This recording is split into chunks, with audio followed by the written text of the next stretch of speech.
Өнер хроникасы бағдарламасынан көретіндеріңіз. Арнамызда жаңа жоба. Супервумен бағдарламасының мақсаты не?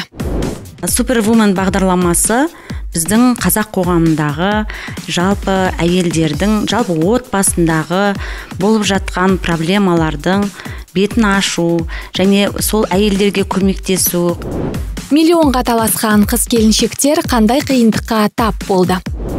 Жалпы қыздар үшін мен ойлаймын, психологиялық тұрғыда, моральдық тұрғыда өте оңай болған жоқ бұл жобаға қатысу. Мұхит Сапарбаев кімдерді тартысқа түсірді? Блогер қыздарды қатыстырдық, және де олардың әрқайсының супервуменге қатысты қандай бір қасиеттерін көрдік. Толығырақ бірер секундтан соң. Арнамызда нәзік жандыларға арналған бағдарлама көрерменге жол тартты. Жаңа жобаны өнер иелерін түрлі сауалдарымен сүріндіріп, эксклюзивті сұхбаттарымен елді елең еткізіп жүрген Мұхит Сапарбаев пен белгілі коуч Жанархан қызы қолға алған. Супервумен күнделікті тұрмыстағы өмірді кеңінен насихаттайды. Қатысушылар өзара бақ сынасып қана қоймай, ішкі толғаныстарын көрерменмен бөлісіп, жарқын жаққа өзгеруге тырысады. Сонымен қатар қатысушыларды қолдау мақсатында сарапшылар, психологтар мен танымал тұлғалар бағдарламаның әр шығарылымына қатысады. Жаңа жобаның негізін қалаған кім? Қандай мақсатта ашылып отыр? Ел алдында жүрген танымал қыз-келіншектерден кімдерді көре аласыздар? Ендеше экраннан алыстамаңыз. Бағдарламаның түсірілім барысындағы қызықты көрсете отырып, көзі қарақты көрерменге не беретінін талқылайтын боламыз. Мен Мұхит Сапарбаев. Мен Жанархан қызы. Супервумен жобасына миллионды алып кетуге келдім. Кеттік. Жүнсің ба? Менің достарымды күтедім. Көтерме маған. Мама неге бізді ойламайды осы? Арым таза, қызбын, қыздығым бар қызбын. Мен де пәк емеспін. Мынаның бәрі тесік қой, мен мына істемеймін. Нормально ма? Анашым, неге менің папам жоқ? Ту, неге осындай задание бересіз? Малай секілді реально тұрасың. Сен азды жауаптың жоқ. Мен жаппай! Аузыңды айырам қазір, түсіндің бе? Вы нормальные вообще? Армандауға болмай ма? Маған сонда хиджаб киіп алдың, сен орамалдасың. Армандауға болмай ма маған?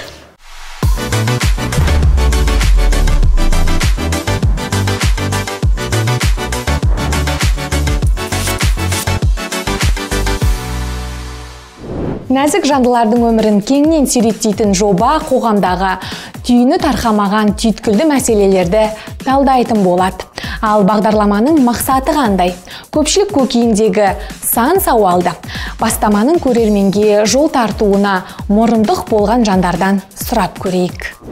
Супервумен бағдарламасы біздің қазақ қоғамындағы жалпы әйелдердің, жалпы отбасындағы болып жатқан проблемалардың бетін ашу және сол әйелдерге көмектесу, қаншама бағдарламаны көріп отқан қыз-келіншектер, әйелдер өздерінің тағдырын көреді, болмаса туысының, сіңілісінің, әпкесінің деген сияқты сондай бір жақсы өздеріне тәлім тәрбие алатындай бағдарлама деп түсірдік. Жаңа жобаның ашылуына белгілі коуч Жанархан қызы себепкер болды. Ал бағдарламаны Мұхит Сапарбаев Супервумен деп атауды жөн көрген. Супервумен бағдарламасының негізгі атын Мұхит қойды. Себебі біз ар ойландық, бер ойландық, әртүрлі аттар қойдық, бірақ бізге толық бәрін қамтитын осы ат бізге ұнады да, осы атты қойдық. Жалпы Супервумен бағдарламасының негізі маған сондай ой келді. Мен қыздарды ұзатамын.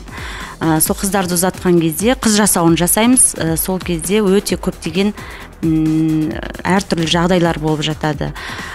Үйленбей жатып, ажырасып жатады, я болмаса жаңағы қыздар маған коуч болғаннан кейін хабарласып жатады. Мына проблемамызды қалай шешсек болады деп. Сондай халық көріп отырып, бетін жауып, оған басқаша көзқараспен қарайтын. Енді біз соны жараның бетін ашып, оған тура қарау керектігін түсіндіріп, біздің қоғамымызда қандай жас ұрпақтар өсіп келе жатыр, оны біз қабылдауымыз керек, оларға біз қалай тәрбие беруіміз керек. Бұрынғы қалып қойған тәрбиені оларға сіңдіргенмен қазір сіңіп жатқан жоқ. Сондықтан біз қандай басқа әдіс тәсілдер қолдана аламыз деген сияқты осындай маңызды, қоғамға қажетті сұрақтарды көтердік. Әйел ананың қоғамдағы алатын орны, отбасында атқарар рөлі ұшан теңіз. Сондықтан нәзік жан иелерінің қадірін ұғындырып, мәртебесін арттыру мақсатында ашылған бағдарлама көптеген жандардың кәдесіне жарайды деп сенеді Жанар Ханқызы. Супервумен бағдарламасын түсіру маған бір ой келді. Жаңағындай әртүрлі қыздардың жағдайын, проблемаларын естігеннен кейін, осыны жалпы қазаққа көрсете алатындай болсақ, сол ситуациялық моменттерді көрсе, халқымыз, қыздарымыз, ер азаматтарымыз ойланар деген ой туды да.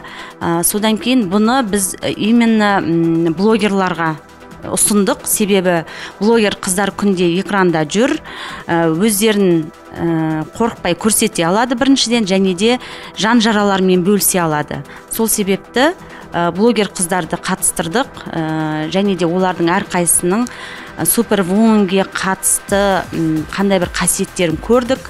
Сол үшін сондай идея туды. Бұны мен алдымен Мұхитқа бөлістім. Мұхит бұны құптап, қолдап, өте күшті бағдарлама болады деп сенді. Ал жоба несімен ерекшеленеді? Қараңыздар, жалпы телевидение саласында мен жұмыс жасап жүргеніме 17 жыл болды. Супервумен жобасы ол несімен ерекше болды? Себебі бұл ауқымды үлкен реалити шоу. Түсірілім алаңында қатысушылардан бөлек мен жүргізушісі болдым ғой, Мұхит Сапарбаев. Қасымдағы коучпын деп жатыр. Енді бүгін пост жазып қойдым әлеуметтік желіде. Жанар Ханқызы енді менің уже әріптесім болды деп, тележүргізуші болып, Жанар Ханқызы коуч болса да осы жобада бағын сынап көрді.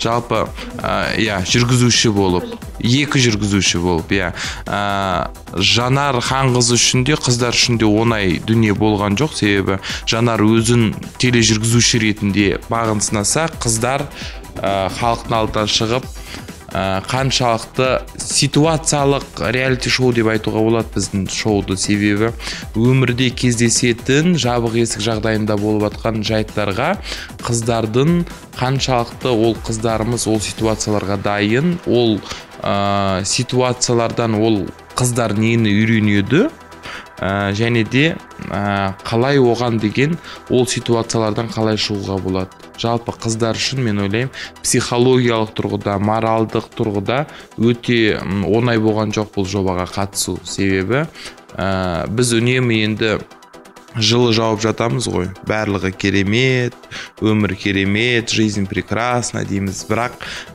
өмірімізде болып жатқан жағдайларға тіке қарай алмаймыз, өзімізді алдаймыз. Мен ойлаймын, бұл жобадан кейін көп адамдар өздеріне керемет күшті бір түсініктер алады деп ойлаймын. Және де біздің басты мақсатымыз жобадағы қыздарымыздың трансформацияға ұшырап, супервумен деген атаққа, сол сөзге, сол статусқа жақынырақ болса екен деген ой болды. Бағдарламаға қатысушылар әр өңірден жиналған, мамандықтары да әртүрлі. Бірі банк қызметкері болса, екіншісі желі жұлдызына айналып үлгерген. Бірінен бірі озық аруларды жоба ұйымдастырушылары қалай таңдап алды? Біздің жобаға кастинг болған жоқ, қыздар арнайы шақырту алды. Бұл қыздарды шақырған себебіміз, бұл қыздар әртүрлі. 10 қатысушы қыз, тағдыры, өмірге деген көзқарасы, ойлары бәрі әртүрлі. Біз бір типтегі, бір бағыттағы қыздарды шақырғанда жобаға ол дұрыс болмайтын еді, себебі біз 19 миллион халқы бар еліміз ғой. 19 миллион елде 19 миллион тағдыр бар, 19 миллион түрлі адамдар бар. Және де бұл қыздардың әрқайсының оқиғасы, әрқайсының өмірі, мен ойлаймын, көрерменге өте қызық болады. Хит ТВ арнасы қосулы болсын.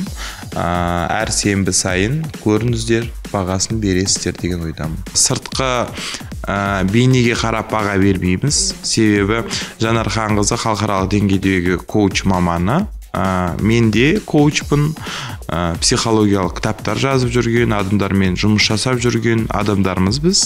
Сол себептен біз сыртқы бейнеге қарап адамдарға баға бермейміз. Біз зерттедік, біз сөйлестік, біз кездестік, біз ақылдастық, одан кейін барып шешім шығарылды. Ал бағдарламаға қатысушылар арнайы шақырту алғанда мүлде сенбегендерін айтады. Бізге хабарласқан уақытта, өзіме хабарласқан уақытта мен өзім сенген жоқпын. Мені сондай жобаға үлкен керемет, мысалы атақты адамның жобасына шақырады деп өзім сенбей қалдым да, шын ба өтірік па деп. Сонда мен супервумен деген сөзді естігенде мен өзіме ойладым, бір қыздар жарысы бола ма, жаңағы қамыр илеп, басқасын жасап, бір сонда келіндікке, яғни жарыс бола ма деген сияқты ойладым да, сәл қорқтым. Себебі мен ондайға дайын емеспін деп айтпай ақ қояйын енді. Мен сәл слабыймын ондай жағынан. Үй жағынан жаңағы пысықтығым сәл төменірек. Сол үшін сәл қорқып, бірақ енді мүмкіндік деген бір-ақ рет беріледі ғой өмірде. Берілгеннен кейін неужели мен қатыспасқа деп ойладым. Сол үшін мен қатыстым. Бағдарлама барысында қыздарға түрлі тапсырма беріледі. Олар үй шаруасында күнделікті атқарып жүрген тірліктерін енді экранның алдында көрсететін болады. Сонымен қатар өздерін жаңа қырынан ашуға тырысады. Бастапқыда оларға берілген тапсырма оңай көрінгенімен, камера қосылған уақытта біраз толқығандарын жеткізді. Мен өз-өзімді бір тапсырма берілді. Өз-өзімді қашатын жер дейма, қалай ұстарымды, қашатын жерімді таппай қалдым да. Себебі мен ол өмірде сол ситуацияға мен кездескенмін. Және ол жүрегіме қатты тиген соншалық мен сол жерде бір құлап қала жаздадым. Шыны керек, бір сондай ситуация жағдай болды. Содан кейін жаңағы кейбір тапсырмалар берілді. Ол да әрине келіндік кезде, жаңағы келін болған кезден бастан өтетін жағдайда ол тапсырмалар. Простой былай қарап тұрсан енді көп адамдарға. Сол кездері мен үлгере алмай, мен өте сабырлы, жай қимылдайтын адамдардың бірімін. Сол кезде маған сәл қиын болды, тез қимылдау деген сияқты. Мысал бізде Злиха қарап тұрсаң, өте андай современная девушка да. Бірақ ондай кезде тез қимылдап, тез бітіріп, сондай таңғалдым да. Негізі адамдар қараған кезде телевизордан ойлайды, мына қыз мен ойлайды, енді мына қыз қазір бәрін бітіріп керемет жасап тастайды еді. На самом деле басқаша болып шықты. Сол қызық болды. Қыздар түсірілім жұмыстарымен қатар күнделікті өмірдегі қызметтерін қатар алып жүргендерін айтты. Сондықтан түсірілім кезінде жүктелген міндет кейбір қатысушыларға тіптен қиындық тудырмаған көрінеді. Себебі тартысқа түскен арулардың алды камераға үйреніскен. Негізгі таңда қазір бұлайынан бір мемлекетте жұмыс жасамаймын, айтып тұрмын ғой, блогер ретінде Instagram парақша арқылы жүргізіп солай жүремін. Основном съемкаларда боламын, сол кезде үлгеруге тырыстым, себебі маған да өзіме керек жақтары болды. Себебі Мұхит ағай айтқанда мен сразу кәдімгідей түсіндім, что маған керек нәрсе екен. И қатысқаннан кейін өзімнің жаңағы алға қойып келе жатқан жұмысыма жаңағыдай уже 100% немен результатпен шықты да. Осы жобадан кейін нәтиже болды. Сол жерде айтылған сөздер бос әңгіме болып қалған жоқ. Айтылды, содан жоба бір аптаның көлемінде бітті. Бір аптадан кейін бір 3 күн ба көз ашып жұмғанша кәдімде үлкен дүние пайда болды. Ол кәдімде үлкен қаражатты требовать ететіндей, не айтсам болады, арман деуге де болады, сондай нәрселер болып жатыр. Өзімнің жұмысым негізі жаңа шоу-бизнес. Түсірілім кезеңінде қатысушылар бір-бірлерінің жақсы қасиеттерін игеріп, білмегендерін үйренуге тырысқан. Маған ең қатты ұнаған қатысушы ол Аяна ханым болды. Мен сол кісіден сөйлеу мәнерін және де уверенность дейді ғой. Уверенностьті, жаңағы сөйлеу мәнері, өз-өзін қалай ұстау керектігін соны алдым. Тек қана сол кісіден, ал қалғандардан ешнәрсе алған жоқпын. Мен беретін нәрсем көп, менің берген нәрсем ол жаңа менің жастық шағымның оты деп айтады ғой, және де менің уверенностьім, мен өз-өзімді қатты жақсы көруім, жаңа мен всегда айтып отыратын, өз-өздеріңді жақсы көріңдер, өз-өздеріңе жаңа сенімді болыңдар деп мен ойлаймын. Жаңағыда қатысушылар мені көргеннен кейін менің сол қасиетімді алған шығар, жаңа өз-өзін жақсы көретін, уверенность, жаңа өзінің ойынан қорықпау деген секілді. Сондай ойды алдыңыздар, негізінде біз қазақтар андай адамбыз ғой, ойбай ұят болады, бір нәрсе істесең ұят болады, бір нәрсе айтсаң ұят болады, іштегі проблеманы іште сақтап отырамыз да. Бұл қыздан біз үйренетініміз сырттан шығарып тастау, айтып тастау. Енді айтып тастап керемет болып ұрысып қалу емес, просто айтып жеткізу, әдемі болса да жеткізу. Соны үйрендік та, ең бастысы. Ұят болады деген сөзден арылуды үйрендік былай айтқанда. Ал жоба қатысушыларына не беруде? Өмірлерінде айтарлықтай өзгеріс орын алуда ма? Ең маңыздысы көрермендерге қыздарымыздың кәдімгідей жобадан кейін өмір өзгеріп, мен артымда тұрған Ақбота Исмаилды мен құттықтағым келеді. Тағы да осы Хит ТВ арнасына келіп отырмыз, мүмкіндік бар кезде. Жобадан кейін Қалмалым 5 миллион деген рэпі бар, кәдімгі жаңаша стильде шыққан әнді шығарды жобадан кейін бірден. Ол қазіргі таңда интернетте, әлеуметтік желіде хит болып жатыр ол ән. Зелихаға да қаншама түсініктер келіп, Зелиха да қазір өмірін өзгеру процестерінде болып жатыр. Қарагөз ханым жұмысын ауыстырып қазір басқа банкке барып жұмыс жасап жатыр. Сол сияқты қаншама трансформациялар болып жатыр. Енді барлық қыздардың трансформациясын айтып отырмай қойып, ең бастысы жобадан кейін қыздардың өмірі өзгеріп жатыр. Мен ойлағаннан ерте болды да, соған өте қуаныштымын. Мен ойладым, енді 1-2 жылдан кейін өзгеріс болатын шығар деп ойлаған қыздар 1 ай дегеннен кейін-ақ өте қатты өзгеріске түсіп жатыр. Ақбота есімді ару бағдарламадан кейін күтпеген жерден арманына қол жеткізгенін айтып отыр. Супервуманның естен кетпес супер тосынсыз жасағанын тілге тиек етті. Жобаға дейін негізі мақсат болды, арман болды. Бала кезден келе жатқан армандар болды, орындалмай жатқан. Бірақ не себепті орындалмай жатқанында үлкен сұрақ белгісі болды да. Қаражат жағы бар, таныс бар, неге орындалмай жатыр? Жобаға қатыстық, жаңа айтып жатыр ғой, бұл жоба жаңада келіндер сайыс емес, үй жинаудан, тамақ жасаудан жарыс емес, адамның психология бойынша үлкен жұмыс жасайды да. Ол жерде тек Жанар Ханқызы мен Мұхит ағай ғана болған жоқ, басқа да үлкен адамдар келіп жаңада жұмыс жасады. Сол кезде жоба барысында өзгерістер болды, түсініктер болды. Әр қатысушыдан әртүрлі нелер аласың, жаңағы өзінің жақсы жақтарын. Сол кезде мен түсіндім, жобада не үшін орындалмай жатқаны барлығы сол жерде шешілді. Содан бір апта өтті, жоба аяқталды, өз мәресіне жетті. Содан кейін 3 күн өтті. Сол кезде Жанар Ханқызы айтқан, осыдан қара, осы өзгереді бұл деп. Мен сол кезде может быть деген болды да, тағы да точка. Сонымен 3 күн өтті, жобадан кейін жаңа әніме кірісіп бастадым. Мен текстін жазғызам деген адам, бір жай адамға жазғызам деп ойладым да, бірақ хит әндерді жазып жүрген үлкен кәдімгі адамға жазғыздым. Әндері $1000 басталатын. Содан бір жарым аптаның ішінде кәдімде бала күнгі арманның орындалып точкасы қойылды. Енді кәдімде үлкен нәтижеме шақтармен екінші әнге бара жатырмын. Мен енді шлейтіп өзгердім деп айта алмаймын, но жаңа Супервумен бағдарламасында мен өзім бұрыннан істей алмай жүрген, жаңағыда қорқып жүрген нәрселерімді сол жерде жаңағыда практика жүзінде істеп, жаңағыдай сондай тәжірибе алдым кішкене енді.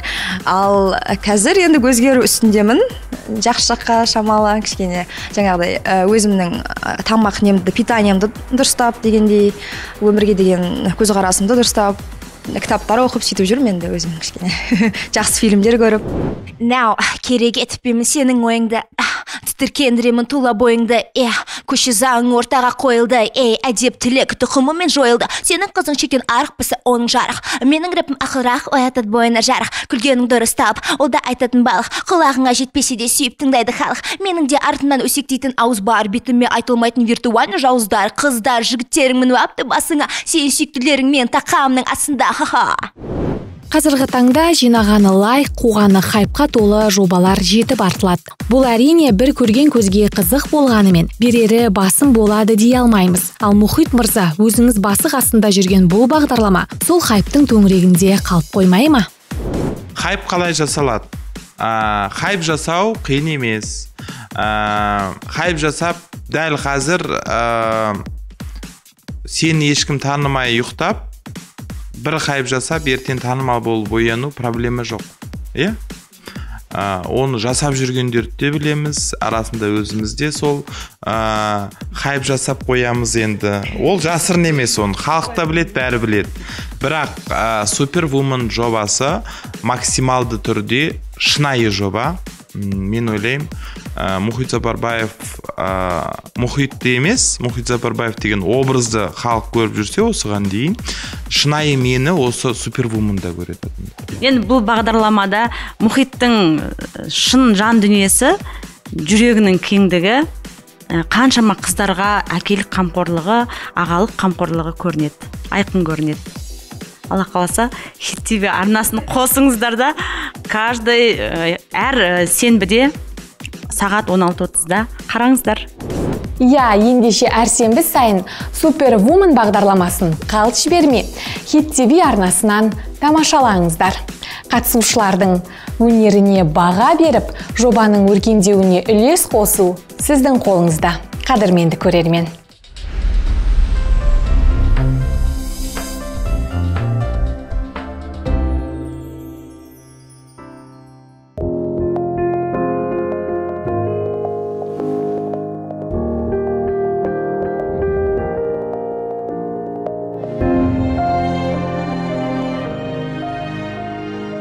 Балалық шақтан бері таныстым.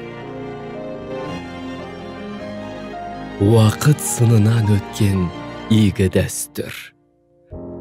Ақсайнан.